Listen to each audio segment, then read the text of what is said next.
केबीपीएन news में हूँ आपके साथ वैशाली वर्मा।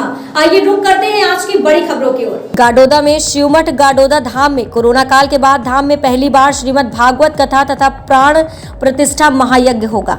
मई में होने वाले इस आयोजन की तैयारियों को लेकर सीमित द्वारा नगर के सभी समाज जन व गणमान्य नागरिकों की बैठक शिवमठ में रखी गई।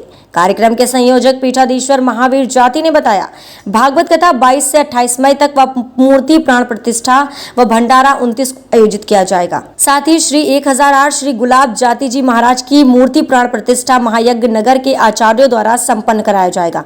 7 दिवसीय अलग अलग कार्यक्रम व रात्रि में भजन संध्या होगी। बैठक में निर्णय लिया गया कि कथा की शुरुआत कलश यात्रा के साथ की जाएगी। समाज प्रमुखों ने कार्यक्रम की भव्यता के लिए अपने सुझाव भी दिए और सफलता के लिए एकजुटता के साथ साथ काम करने की बात कही। इस अवसर पर फतेहपुर बुद्धिगिरी मंडी के महंत दिनेश गिरी महाराज गाडोदा धाम से पीठाधीश्वर महावीर जाति जी महाराज नाथ जी आदि कई लोग उपस्थित रहे। जय गोपाल, ओम नमो नारायण। आज शिवमठ आश्रम गाडोदा में परम पूज्य दिनेश गिरी जी महाराज, गनेडी श्री राम प्रपन्नाचार्य जी महाराज, मुक्तिनाथ जी महाराज के सानिध्य में बैठक आयोजन आगामी भागवत कथा के लिए किया गया है, जो 22 मई से 28 मई को होनी तय है और 29 मई को गुरु महाराज की बरसोली है, दिव्य पुण्यतिथि है। उसके उपलक्ष्य में ये कथा का आयोजन है, जिसकी आज बैठक की गई है और जिसमें सभी को आज से ही कार्यक्रम की तैयारी के लिए सभी को अपने अपने कार्य दिए गए हैं, सौंपे गए हैं और आज से इस कार्यक्रम की तैयारियां हैं वो शुरू हो गई और इस कार्यक्रम में आप सभी आमंत्रित हैं। सभी को आखिर इसको सफल बनाना है। जय गो माता, जय गोपाल।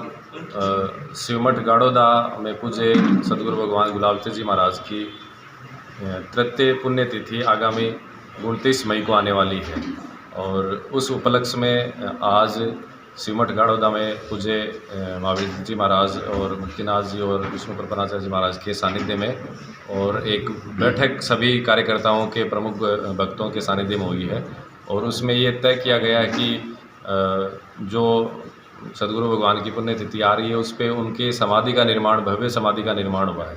तो समाधि निर्माण के अनावरण के साथ ही सदगुरु भगवान की मूर्ति स्थापना, चरण पादुका स्थापना का कार्यक्रम रखा है और उस उपलक्ष्य में भव्य श्रीमद् भागवत कथा का कार्यक्रम रखा गया है।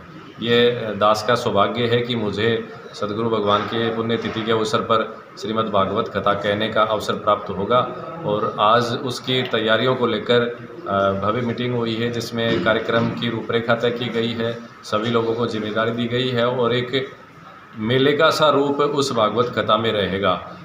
सब झूले लगेंगी, स्टालें लगेंगी और बड़े बड़े संत आएंगे। पूज्य पथमेड़ा महाराज जी, विश्व की सबसे बड़ी जो गौशाला है दत्त शरणानंद जी महाराज जी, उनके भी दर्शन हम सबको हो पाएंगे। जो ऐसे संत हैं जिनकी टीवी पर या किसी फोटो में दर्शन नहीं होते हैं और आज राजस्थान में पूरे भारत में, पूरे विश्व की सबसे बड़ी गौशाला वो चलाते हैं, उनके सानिध्य में गौ सेवा का बहुत बड़ा कार्य होता है। वो आज के इस युग के अवतार के रूप में ही माने जाते हैं, तो उनके भी दर्शन हम सबको इस कार्यक्रम के माध्यम से होंगे। और पूज्य साध्वी ऋतंबरा जी, जो उनका नाम ही काफ़ी आप सब जो जानते हैं, साध्वी ऋतंबरा जी के भी दर्शन होंगे। उनके साथ ही सोमगिरी जी महाराज सहित और अनेक बड़े बड़े जो संत हैं, उन संतों के भी दर्शन इस श्रीमद् भागवत कथा में हम सबको होंगे। इसलिए हमारा ये शेखावाटी वासियों को गौरव का ही विषय है, गर्व का विषय है कि ऐसे कार्यक्रम इतने छोटे गांव गाडोदा में होगा। तो हम सब आपको आमंत्रित करते हैं कि आगामी 22 से और 29 मई को ये श्रीमद् भागवत कथा का कार्यक्रम पूज्य गुलाब जी महाराज की पुण्यतिथि पर अवसर पर होगा। आप सब आमंत्रित। इनसे कथा कर रहे हैं, यह भी एक सौभाग्य की बात है आपने गाडोदा के लिए। एक कथा में आपने से साथ मिलकर हर तरह को काम संभालना है और फिर कथा ने लास्ट तक संभाल कर आगे पहुंचानी है। गांव का जितना लोग भी है बाहर एकत्रित हो रहा है, वहाँ से मैं 2-4 का नाम लूँगा, बखड़िया होकर आपकी जो भी विचारधारा है इस प्रोग्राम के लिए बकेगा।